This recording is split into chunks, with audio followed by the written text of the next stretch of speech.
Hey everybody, it is July 30th, 2025. Just really quick, I actually did end up working today, so I promised you guys an update, and I got this update for you, but it's going to be pretty quick and to the point. Let's start off, as always, with the chart. So, currently trading at 7/1000th of a cent. Not a whole lot of trading volume going on. It looks like the selling that one former insider wallet looks like that selling has ceased. So we currently have 516,000 RHT in the available float. A lot of insiders have been buying, or long-term holders have been buying. We have my personal wallet, which is still the largest holder, and then we got a couple million RHT holders right now, so that's pretty exciting. There's definitely some excitement building up in the community, and I've been a lot more active, as you all know. So yeah, let's do this.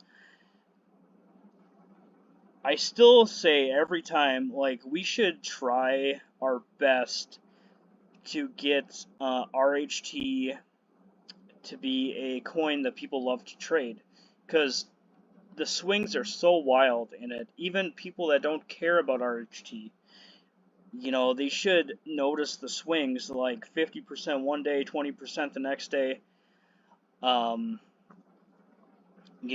Trading volume would really help us grow very fast. I still do plan on doing a buyback. I don't want to tell anybody when, because I want people to take advantage of these low prices. And I want people to be able to hold this long term. For those that didn't want to buy it when it was at 10 cents, I mean, here's your chance. We're at a 7/1000th of a penny. So this is your buying opportunity. Moving on to the Robinhood. I did have to take some money out of here. I think $900 in order to get the walleye contract going. And then that 900 will be put back in here in the next 2-3 weeks. But we've still been able to do plenty of selling of covered calls. We have a few right now. And we currently don't hold any crypto. I know that was part of our holding strategy, but I feel right now we'll just focus on the covered calls, since that's generating a pretty decent amount of revenue for us. Currently holding Plug, Riot, Norwegian Cruise Line, JetBlue, and Big Bear AI. These are all strategically covered calls. It's not long-term holds for any of them. The only reason I chose these is because, we could get 2 or 3% a week off of the covered calls. And as you can see, we currently have $5,380 in buying power. What I'm trying to do is I'm trying to save up for probably IWM, 100 shares of IWN, because that way we can sell daily covered calls. And honestly, at first it would probably be less money than we're currently making, but I mean, if we can make 60, 70, 80 bucks a day on covered calls, I mean, that adds up really fast. So that's part of my strategy right here. Like I said, this is going to be really quick, down and dirty. I will be doing a more thorough update probably later on next week. I didn't think I would have to work today, but unfortunately I did, so I'm kind of doing this in between things right now. Let's come back to this one. So Hudson Meat Company, Another record month, 39,026, and I do think that this is going to be a tad higher. Usually I collect a check on Thursday, which would be the 31st. So we should be about 40,500, maybe 41,000, depending on if they pay me for one or two invoices. We do have a fair amount of unpaid invoices. I think we're currently sitting on about $8,000 of unpaid invoices, which isn't a big deal.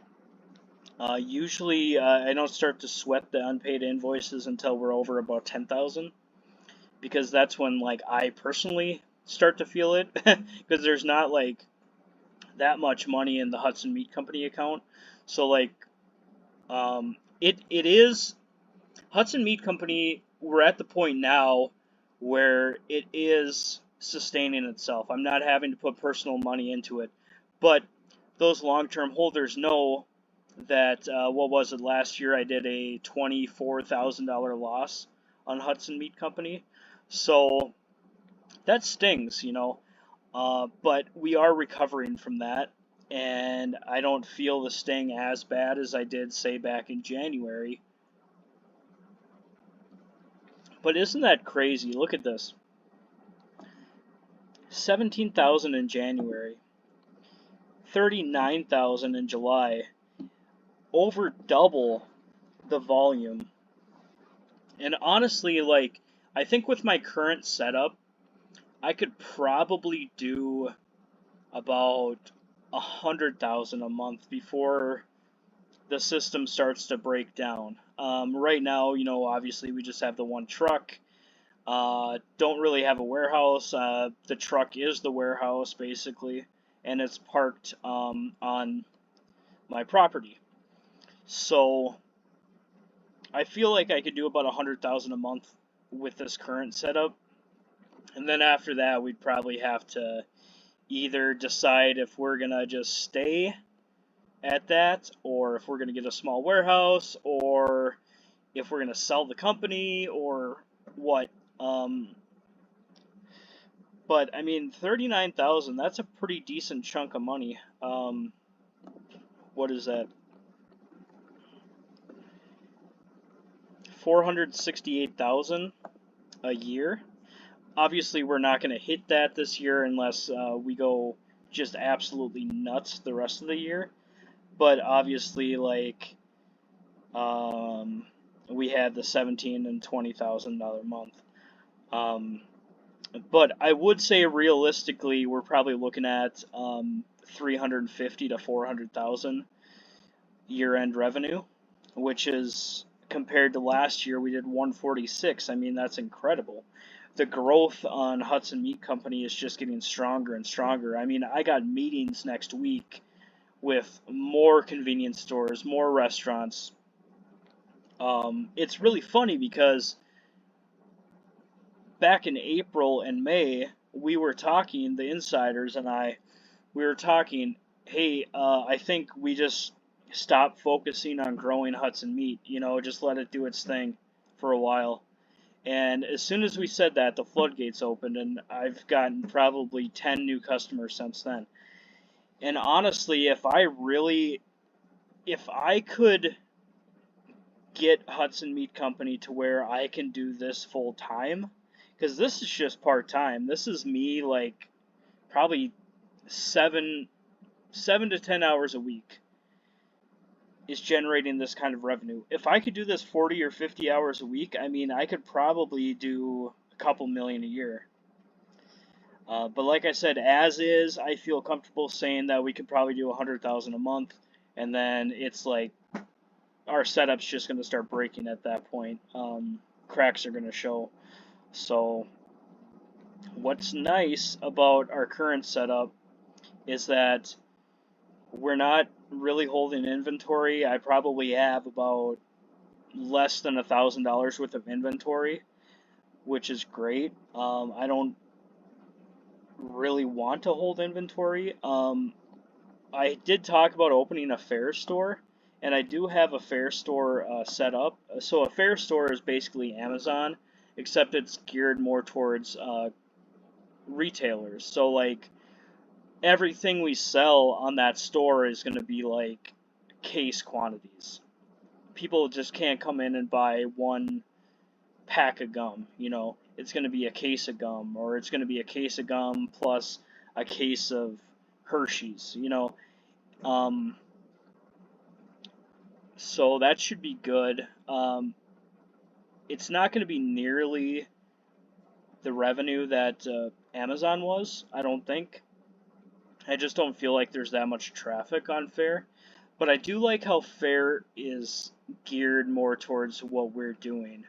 It's a lot more seller friendly than Amazon. Amazon was very customer friendly.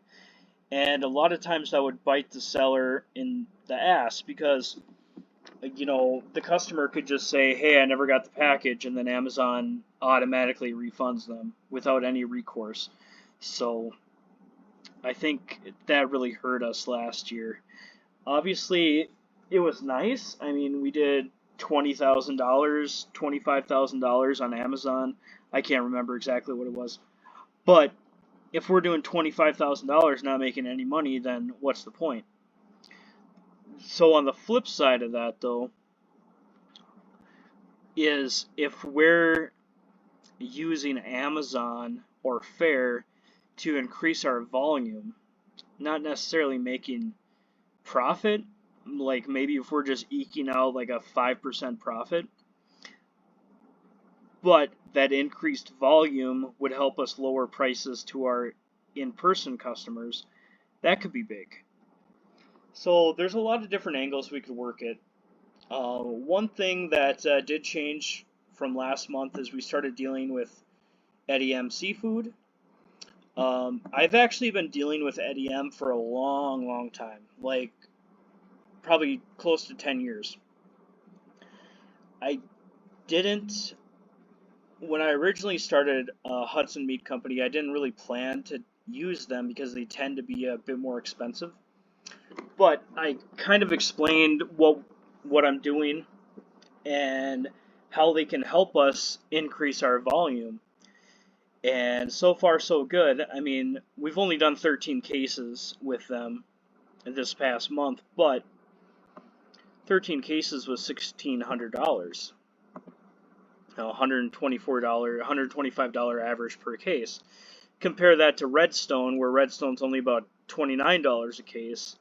Lipari, I do feel in the near future, our volume with Lipari is probably going to pass the UW volume, because Lipari I had a meeting with Lipari last week, and we discussed some different angles that they could do to help us increase our volume, because the thing is they're running this route, and the route's kind of dying for them. So the strongest delivery they have on the entire route is Hudson Meat Company. So they approached me and they're like, hey, how can we sell you more cases? You know, we got to pay for fuel, we got to pay for the driver, we got to pay for maintenance, you know, we're just not making money on this route right now. So it could be that if we don't increase the volume enough, maybe they just pull the plug on the whole route. I don't know, hopefully not, but UW is strong. We'll definitely keep doing a lot of business with them. Talking with them today, actually. The revenue with Lipari or with UW is actually going to go down for a couple weeks. We were buying a lot of French fries from them, and they are completely out of stock on French fries, and I can't really get it from anybody else for a decent price. So we're probably going to be losing about $600 of revenue a week just in French fries. But that'll come back probably in September, sounded like.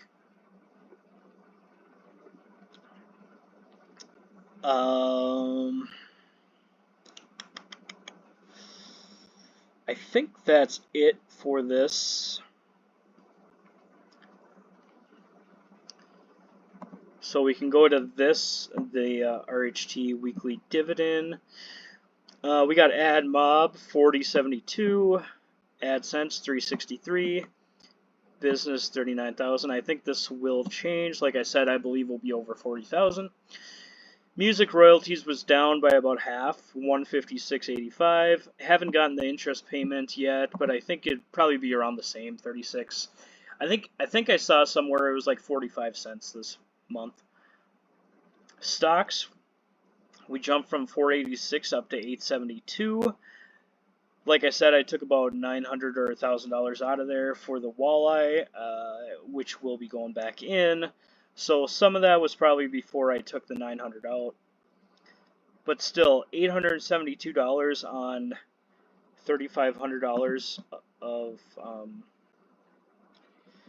brokerage value. You know, we're at 24% we're pulling out of there every month, which is really high. Honestly, it's probably not sustainable. $32.03 on upside. That kind of shocked me. That seems like a lot for 1 month. I mean, the 141 we did back in June, that was like the whole year from January up to June. So I was kind of shocked to see $32 in 1 month. $0 with YouTube. For a total revenue so far this month of $40,132. Expense $33,815 for a profit of $6,317. Now, we did pay out $276. Now, like I explained last month, you know, the protocol says to reward 50% of the profit. Look, we're growing right now, you know, and this isn't a finalized number. Realistically, once I get the bill for the stuff tomorrow, we'll probably be at like $38,000 expense, $40,000 revenue. So, at this point in the game, I think as long as we're doing weekly rewards and we get some new holders and we increase the value of RHT, and then obviously this is a good chance to collect as much RHT as you can. That way, a year down the line, when we're doing like $1,000 a week rewards, or, you know, who knows? Who knows? That way, your piece of the pie is a lot bigger. So, okay, guys, like I said, that was a really quick down and dirty update. I guess it wasn't so quick. We're at 18 minutes right now, but I do plan on doing a more in-depth one next week. I do actually have next Wednesday off, so I'll try to do it next Wednesday. But until then, thanks for everything. I'll talk to you soon.